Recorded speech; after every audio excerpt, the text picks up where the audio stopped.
Jenny, I'm sorry. Don't. Love means never having to say you're sorry. Welcome to TYT Community. This is the second episode ever. My name is Kimani David. I'm the Young Turks Community Ambassador. And with me today we have Jeff Waldorf and Kevin Wayne. My name is Jeff Waldorf. I have a blog at another progressive blog. Blogspot.com. I'm Kevin Wayne. I have also have a blog. It's veritynation.wordpress.com. TYT community member. I'm from Florida. So let's watch the Bill Clinton one. We're going to watch the whole thing.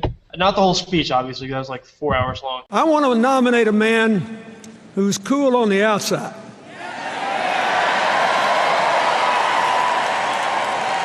But who burns for America on the inside.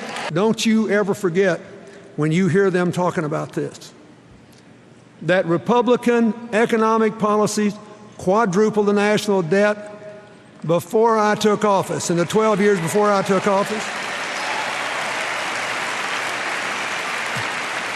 and double the debt in the 8 years after I left. We simply cannot afford to give the reins of government to someone who will double down on trickle down. People ask me all the time how we got 4 surplus budgets in a row. What new ideas did we bring to Washington? I always give a one-word answer. Arithmetic. President Obama plus 4.5 million. Congressional Republicans, 0. So, here's another job score. Are you listening in Michigan and Ohio and across the country? Here's another job score. Obama, 250,000. Romney, 0. Who's right? Well, since 1961, for 52 years now, the Republicans have held the White House 28 years. The Democrats, 24. In those 52 years, our private economy has produced 66 million private sector jobs. So what's the job score? Republicans, 24 million. Democrats, 42. I want a man who had the good sense to marry Michelle Obama. I want Barack Obama to be the next president of the United States. And I proudly nominate him to be the standard bearer of the Democratic Party. I love how he spelled out a lot of the policy and stuff, and the lack of policy from the Republican side. I also like how he addressed how politics that don't work in the real world, the politics of division that you see from the right side of the aisle. He walked out there with the sledgehammer after Michelle's speech. She kicked him around a little kickboxing, and he walked up with a hammer real casually and just slammed him on the kidney with it. I mean, it was a pretty good speech. There was some things in there that I thought were presumptuous, though, and one of those was saying that the Republicans would raise taxes on the middle class. I think that's being presumptuous. Just because they would have to doesn't mean they would. I think they would force us into another Great Depression before they would ever do that. He had mentioned that the middle class on average would have to pay $2,000 more in their income tax bill to pay for the $250,000 tax cut that the upper tax bracket was going to receive. The reason that Republicans would do this is because they don't believe in any social programs, at least this current rendition of the Republican Party. They're portraying themselves as if they don't believe in any social programs. And the reason that they would cut taxes for the upper class and raise taxes on the middle class is because in their minds they think the rich people don't need these social programs, so why are they paying for them? The middle class should pay for the social programs because they're the ones utilizing them, because the rich people can afford all the services that these social programs provide on their own.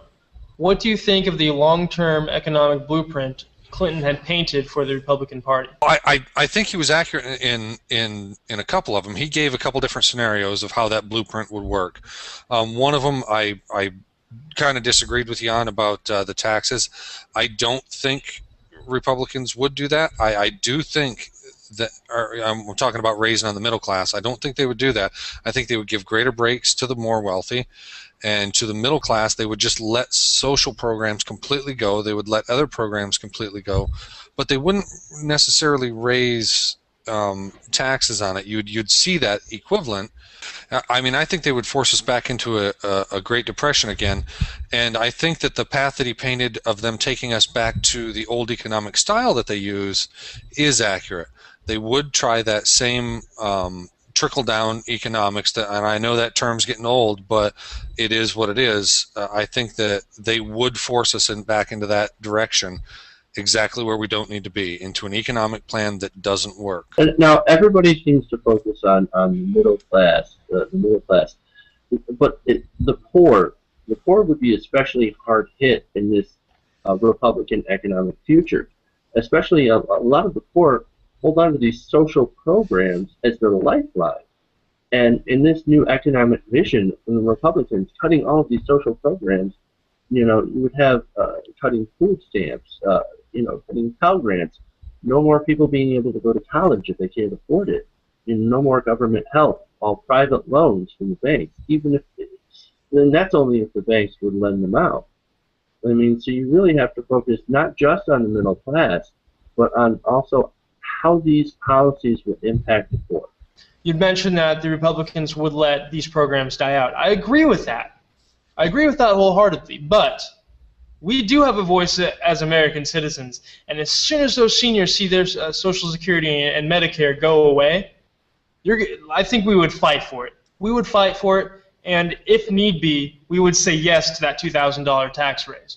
And they would force our hand. That's the scenario I think that Clinton was painting. I don't think that it has to be concrete one way or the other, but I do think that they would put us in a position to have to say yes to a middle-class tax raise. Yeah, looking at it in that respect, I would have to concede the point to you then and say that you're right in that. And the reason is we had that example at the end of 2010 when they held unemployment hostage to increase the taxes. And if I can add a point that we haven't discussed, I disagree with Clinton on one thing, and that was the taxes being lowered by Obama. That he didn't continue those taxes, those tax breaks, for his own purpose, and he framed it that he did in that speech. It was framed that Obama did that as a favor to America, and let's be honest, Obama did not do that as a favor to America. It is the same subject as what I just spoke about at the end of 2010. They held the unemployment hostage to continue that tax break. Not a tax break he wanted, a tax break that was forced upon him, and now he takes credit for giving it. When they're talking about cooperation, what does that mean? Or what do you guys think that means for the country? Or was Clinton hinting at grand bargain? I hope not. I mean, what do you guys hear when you hear him say cooperation? I hear him say exactly what Obama has been doing for the last few years. He's trying to work with this obstructionist Tea Party Congress that is only looking for tax cuts, no tax increases on the wealthy. They'll hold anything hostage, such as middle class tax cuts and social programs. And so this whole thing about cooperation, I really disliked it. Under normal circumstances, with normal, reasonable Republicans, the ones that he had said were getting chased out of the party, you could work with those people, but you can't work with the current crop of, I want to shrink government down to the size of where I can drown in the bathtub Republicans. So says Grover Norquist. I want to look at it a little bit differently. I don't see him going back to what Obama has been doing, this kind of lukewarm approach to bipartisanship. I think that he was indicating that we need to ask not necessarily Republicans, but more people to participate in discussion about policy, because the lawmakers aren't the ones who are always correct. And yes, he is talking, in terms of party politics, but he's also talking in terms of the general base. So when he says cooperation, he's not necessarily indicating bipartisanship. Maybe he's indicating that he's asking wealthy Americans to contribute their share. I think there might have been a prelude to to more than that. I think the administration knows that taxes on the middle class have to go up, whether we like it or not. They do, but the wealthy needs to come up first. It needs to happen in stages, but everybody's taxes need to come up, and it might have just been a prelude to that. You know, he's very good at setting speeches up that are necessary for down the road and bringing attitudes to 4 years away from now. He is a master at that. So that wraps up the discussion about Bill Clinton's speech. I'm sure we could say so much more. I mean, he had a lot that he put out there on the table for us. But we'll wrap it up for now, and maybe we'll come back to it at a later date. The stuff that dreams are made of.